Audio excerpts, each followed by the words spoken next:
Alright. Good morning or good afternoon, television fans. Big Al here on this Thursday, July 17th, 2025, and welcome to episode 12 of TV Station History. Today we'll be talking about Ion Television affiliate WPXN-TV Channel 31 as we're getting set to wrap up the history of the major television stations in New York City. After this episode, we'll be taking a look at WLNY-TV and WFUT-DT, I should say. And then after that, we'll look at the history of all the major TV stations in Los Angeles. So make sure you stay tuned to this series for all of that. In the meantime, like, comment, and subscribe to my channel. Ring the bell and get notified every time I go live. And here we go as we dive into the history of WPXN-TV. Okay. WPXN-TV Channel 31 is a television station in New York City, serving as the local Ion television outlet. Owned and operated by Ion Media, a subsidiary of the E.W. Scripps Company, the station maintains offices on 7th Avenue in Midtown Manhattan and transmits from atop One World Trade Center. Alright, here are the specs on WPXN-TV, New York, New York. The station broadcasts on Virtual Channel 31 and RF Digital Channel 34. We'll talk about the sub-channels towards the end. The station is owned by Ion Media, which is a subsidiary of the E.W. Scripps Company. Its license is held by Ion Media License Company, LLC. The station signed on the air on November 5th, 1961 as WUHF. It would later become WNYC-TV from 1962 to 1996, and WBIS in 1996 to 1997. That is when the station became WPXN-TV. WPXN-TV previously broadcast on UHF Analog Channel 31 from 1961 to 2009, and its digital signal has aired on UHF Channel 30 from 1999 to 2009, and Channel 31 until 2019 when they moved their digital signal to Channel 34. Anna's in the house. What's going on? Alright, the station began as an educational independent from 1961 to 1962. Then it was affiliated with NET, or National Educational Television, from 1962 to 1970. And then the forerunner PBS from 1970 to 1996.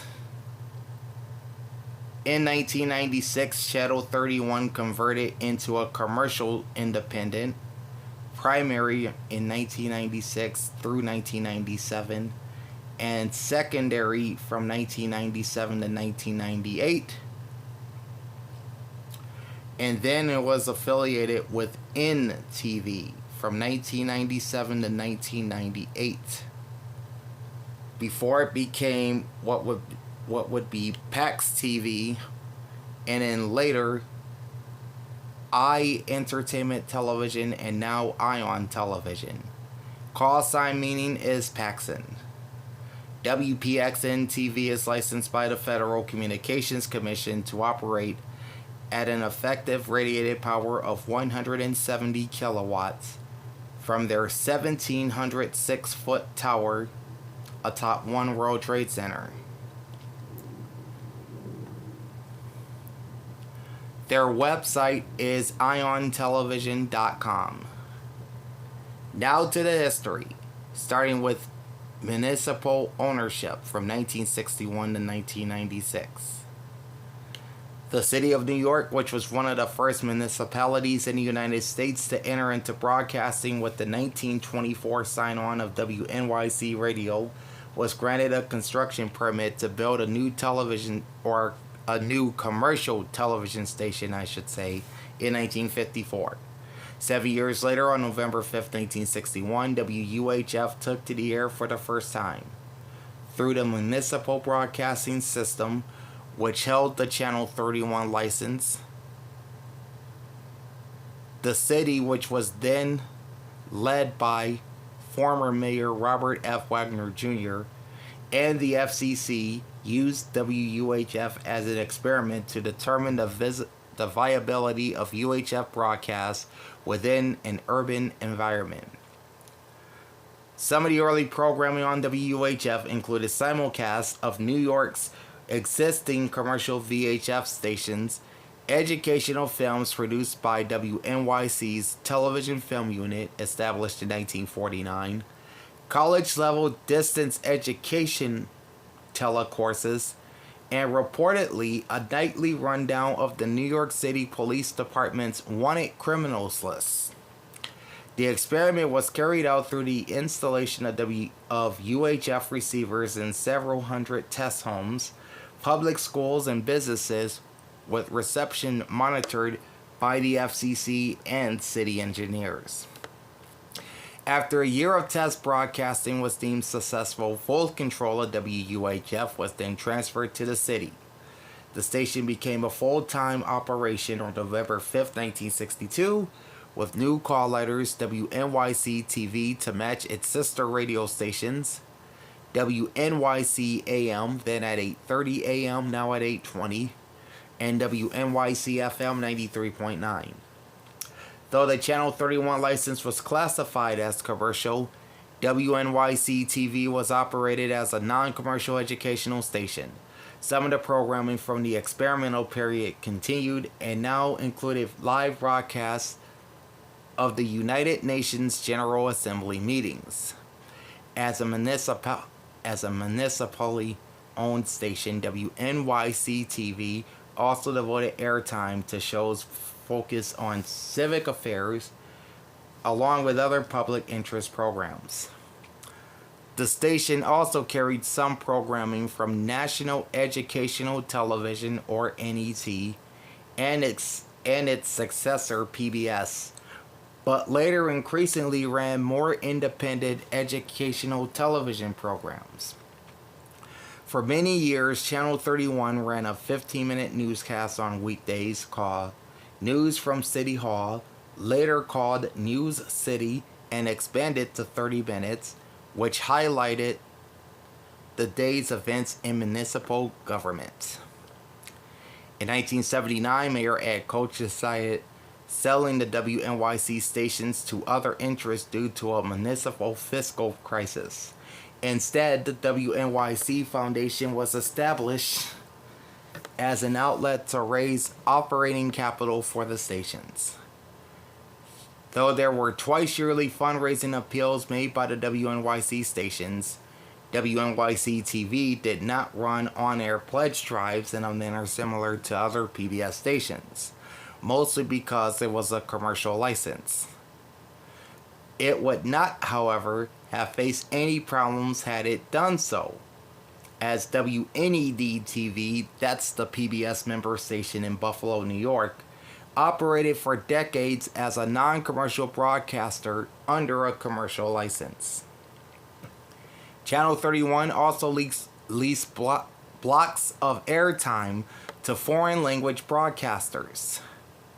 In the 1980s, among the largest providers of foreign programming were Japan's Fujisenko Communications Group, which aired a morning show on weekdays, and RAI, the Italian public broadcaster, which programmed 2 hours on weeknights and 5 hours on Sunday mornings, a period which included airings of Italian soccer games.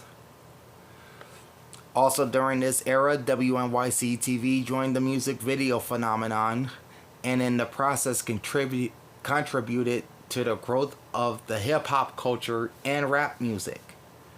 In the summer of 1983, Channel 31 premiered the hour-long video music box created by station employee Ralph McDaniels. The program started off with an eclectic selection of videos from pop, rock, and rhythm and blues artists. Rap music was also included, but eventually the program became exclusive to the rap and R&B genres. Video Music Box served as a launching pad for many rap music artists and was said to have been the basis behind MTV creating Yo MTV Rap several years later. Video Music Box will remain prominently on WNYC-TV's schedule for the next decade. The show presently airs in New York on WNYE-TV, Channel 25. Transition into private ownership, 1996 to the present. Shortly after becoming New York City's mayor in 1994, Rudy Giuliani said that he was considering selling the WNYC stations. Giuliani said that broadcasting was no longer essential as a municipal entity and that any financial compensation would be used to help the city cover budget shortfalls. The final decision was made in March 1995, and the WNYC radio stations would be sold to the WNYC Foundation, while the city opted to solicit separate bids for WNYC-TV through a blind auction. In August 1995, a partnership of Dow Jones and Company and ITT Corporation, licensed as ITT Dow Jones Television LLC, was declared the winner of the WNYC-TV auction with a bid of $207 million, which at the time was the largest price ever paid for a UHF television station. The sale of Channel 31 to commercial interests had many detractors. Foreign broadcasters complained as they now found themselves without an outlet for their programming, and individual financial contributors criticized the Giuliani administration for selling the station to the highest commercial bidder rather than to the WNYC Foundation. The foreign producers found new outlets through WNYE-TV, Newton, New Jersey-based WMBC-TV, and the city-owned Crosswalks cable television network, now known today as NYC Media, and eventually dispersed among the many low-power television stations launched in the late 90s and early 2000s, and currently through various digital subchannels both on full and low-power stations in the tri-state area. Hey, Joey, what's poppin'? Having a great one, man. The sale took nearly a year to become official, as licensing troubles with the FCC and the aforementioned complaints from foreign broadcasters would ultimately delay the transaction. Eventually, at midnight on June 30th, 1996, WNYC-TV would sign off for the final time. 12 hours later, at noon on July 1st, Channel 31 would reappear as WBIS, branded on air as S+, carrying programming from the classic sports network most of the day and infomercials overnights. Meanwhile, Dow Jones and ITT worked on their planned permanent format for WBIS, which would offer business news during the day and professional sports news and games at night. The S+ name was designed to mean sports, stocks, style, and success, as a nod to the format being worked by both partners. Former WNYW General Manager Carolyn Wall was brought on board to supervise the launch of the station in the same capacity. The launch of the new format was beset by many difficulties. Initially planned for that fall, it would be ultimately delayed as business, editorial, and creative differences between both partners concerned many station employees. The new format would ultimately launch on January 21st, 1997 at 7 p.m. with a half-hour long introductory program previewing the station's lineup and presenters. It would then be followed by an NBA match between the New York Knicks and the Chicago Bulls, making the first time in 12 years a Knicks game was broadcast in New York on over-the-air television. The launch was accompanied with a big budget ad campaign focusing on the station's slogan, "Sports, Money, and Oh Yeah, Life." Developed by Ryan Drossman and Partners, now part of MARC USA, which included outdoor advertising featuring Knicks star Larry Johnson. The following day, the station's business news coverage from Dow Jones debuted. Produced from a street-level all-digital studio built on the ground floor of 200 Liberty Street in the World Financial Center, business programming ran from 6 a.m. to 6 p.m. using the resources of their media outlets, including the Wall Street Journal, Barron's, Tele8, and its London and Singapore-based television outlets.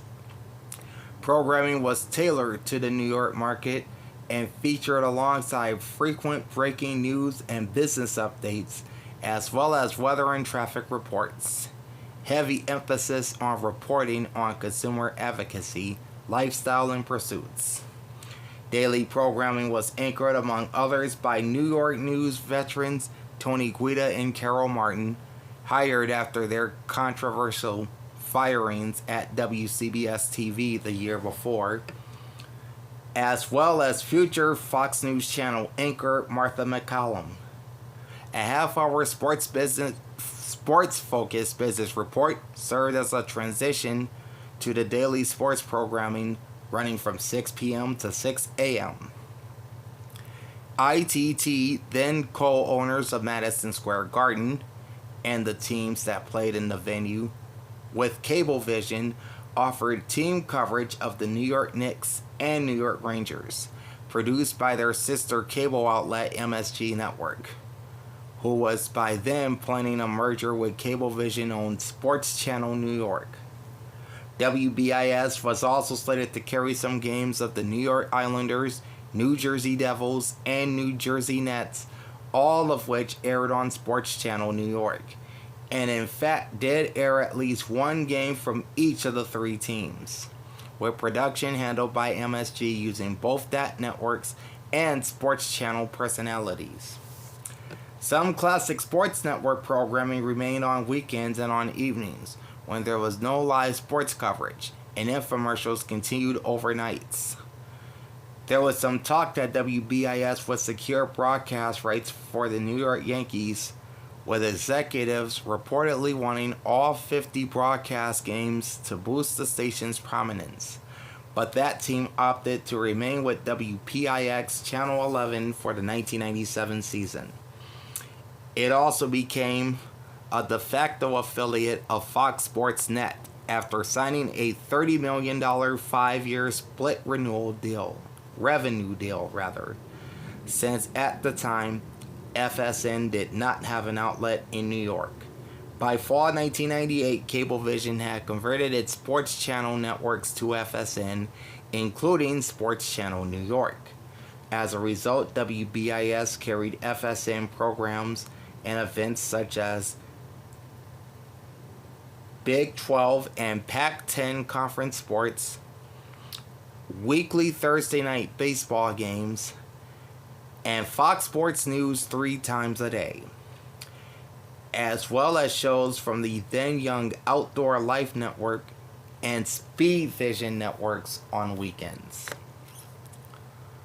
The WBIS hybrid format, though ambitious, was a complete flop, as the station failed to attract either viewers or advertising revenue. That spring, the consumer and lifestyle talk show Money Style Power was canceled due to low ratings, with the station opting for reruns until disappearing altogether from the schedule. In May 1997, ITT sold its share of the station as well as its half of Madison Square Garden in an effort to resist a hostile takeover attempt by the Hilton Hotels Corporation, which was already hampering the company's fortunes in the run-up to the relaunch of the station. ITT would eventually merge with rival Starwood shortly thereafter. Dow Jones continued to run the station alone, but within weeks declared it could no longer support the losses as the company was losing money thanks to the decline of its Telerate division and looked to sell out. After early reports mentioned News Corporation was attempting to buy a stake in the station, which would have made it a de facto sister station to WNYW Channel 5, something that would ultimately not happen. PXN Communications, currently known as Ion Media, which owned several UHF stations nationwide, eventually would make an offer for WBIS that same May for $225 million, topping the 1995 sale price by $18 million. The hybrid format was taken off the air in June, though reruns of WBIS's business programming, some Fox Sports programming, and documentaries from the CBS cable presence Ion People, another network which struggled through its short life, ran in the interim. WBIS would sign off permanently on June 30th, 1997, after airing a video sequence of the station's employees saying farewell, accompanied by Bachman Turner Overdrive's song Looking Out for Number One. PXN took control of the station the following day, renaming it as WPXN-TV, and ran Channel 31 under a local marketing agreement with a format that featured Bloomberg business news during daytime hours and infomercials from PXN's NTV, plus religious programs from PXN's Worship Network the rest of the day. The LMA was necessary as PXN was seeking FCC permission to temporarily keep both WPXN and WHAI-TV Channel 43 in Bridgeport, Connecticut. The FCC eventually granted PXN a temporary waiver for the purchase of WPXN, which would close on March 6, 1998. A year later, PXN sold the Bridgeport station to other interests. On August 31st, 1998, WPXN, along with the rest of the PXN stations, premiered the new PAX television network, with a programming mix of infomercials, off-network reruns labeled as family entertainment, and the Worship Network during overnights. NBC purchased a 32% stake in PAX TV in 1999, and as part of the deal, NBC encouraged the stations, both owned and affiliated, to enter into joint sales agreements with the local PAX outlet.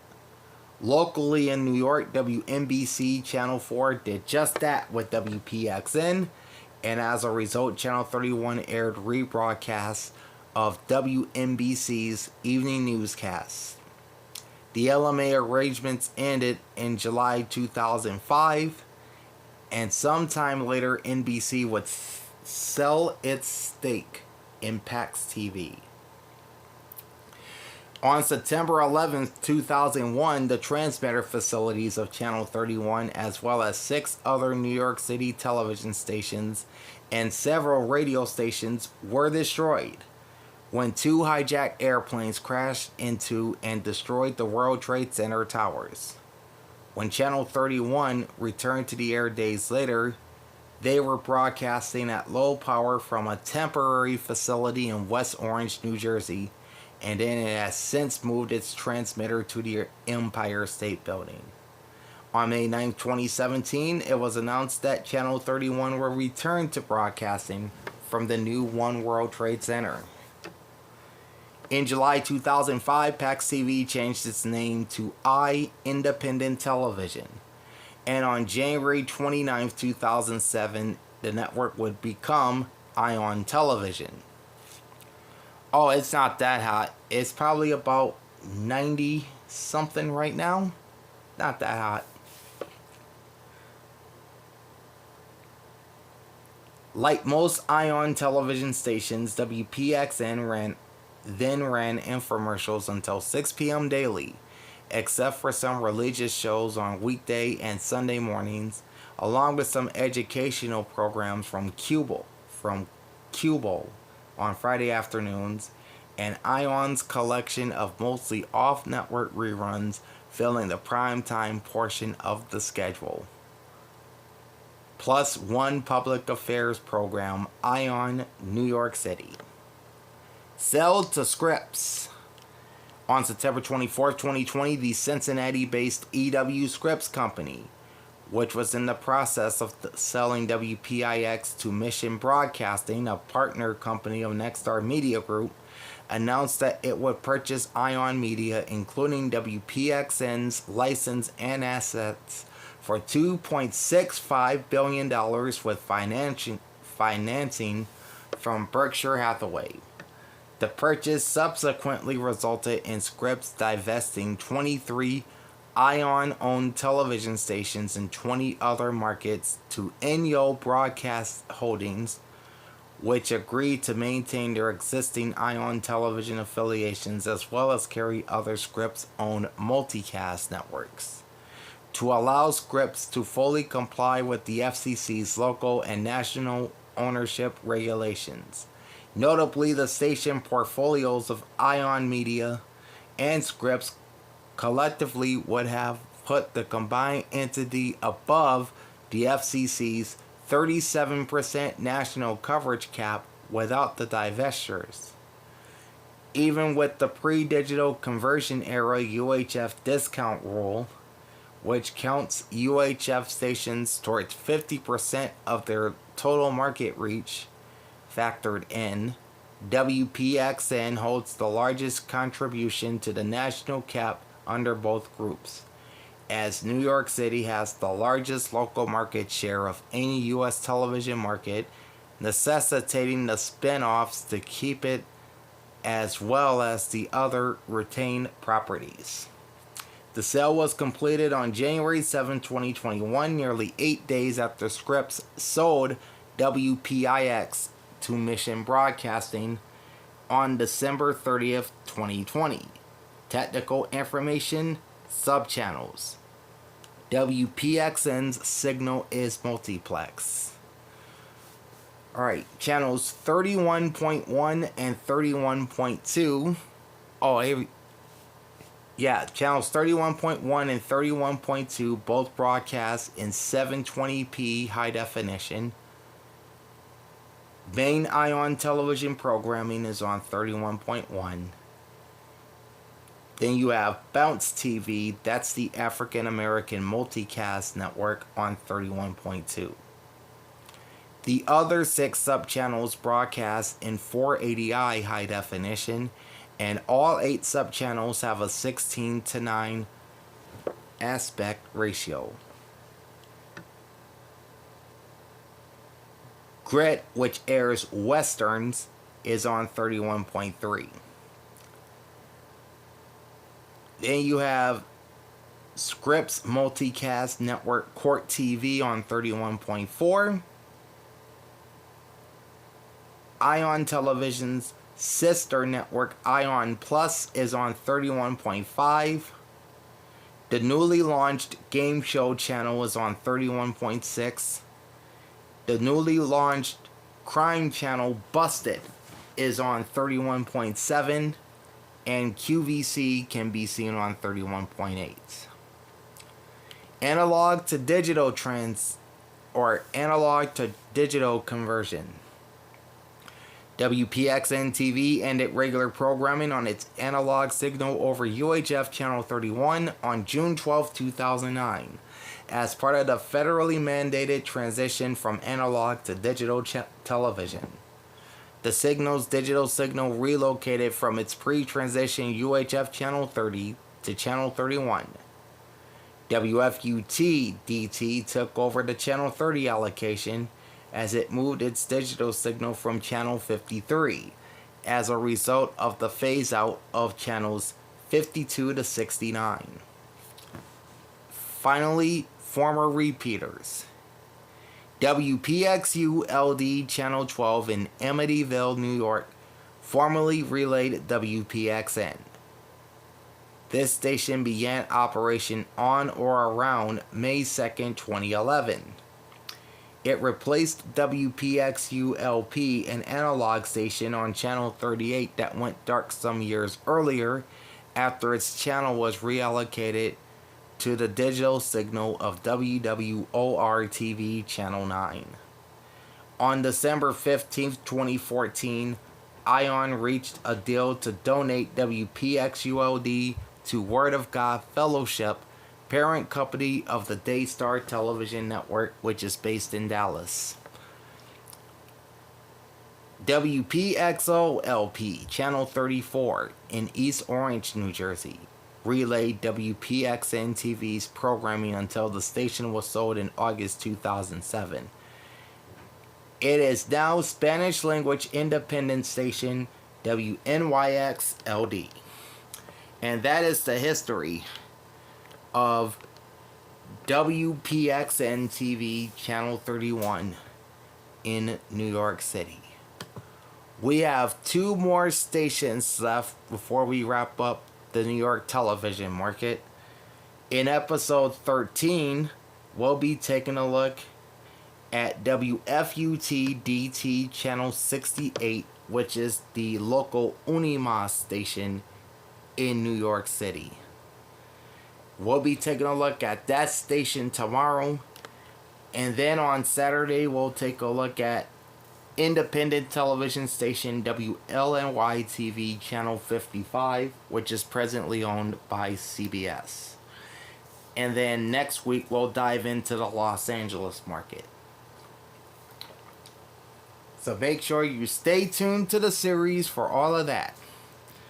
In the meantime, like, comment, and subscribe to my channel, ring the bell, and get notified every time I go live. Big Al signing off. Thanks for watching, and we'll see you next time for episode 13 of Television Station History. Peace out.